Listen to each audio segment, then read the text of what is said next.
Alors il y a plusieurs éléments pour acquérir le bonheur de manière générale. Nous en tant que croyants musulmans, on dira c'est la religion. Mais il faut pousser un peu plus loin et chercher à savoir quelles sont les clés les plus importantes pour goûter à ce bonheur. De manière quotidienne, chaque jour, matin, midi et soir. Que ça ne soit pas ponctuel, mais que tu vives heureux. Bien sûr, on se comprend. Il y aura des moments de tristesse, il y aura des moments de douleur, il y aura des moments, il y aura des malheurs dans la vie. C'est sunnatullah. Ça, c'est le décret d'Allah subhanahu wa ta'ala. Allah Azza wa Jalla a dit au prophète alayhi salatu wa salam dans le Coran, et ne sois pas, wala taku fi dayqin mimma yamkurun. N'est pas ce sentiment d'angoisse.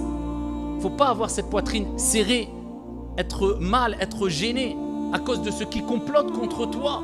Allah est avec ceux qui le craignent. Et Allah est avec les bienfaisants. Allah s'adresse à qui? Au prophète alayhi salatu wa salam. Le prophète a pleuré quand son fils est décédé. Et il a rappelé que c'est une miséricorde de la part d'Allah. Donc c'est tout à fait normal d'avoir ces moments de joie, de tristesse, de réussite, d'échec.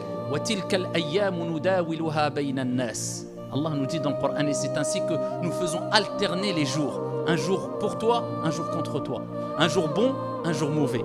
Un jour de joie, un jour de tristesse. Mais le croyant, eh bien c'est pertinemment que ces épreuves eh bien, seront une source de bonheur au jour de la résurrection. Et que ce n'est que passager.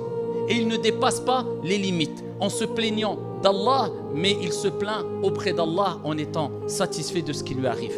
Et il sait pertinemment que toute épreuve qui le touche, eh bien c'est une expiation des péchés et c'est une purification pour lui ici-bas et dans le delà, et sûrement qu'Allah subhanahu wa ta'ala lui a évité pire.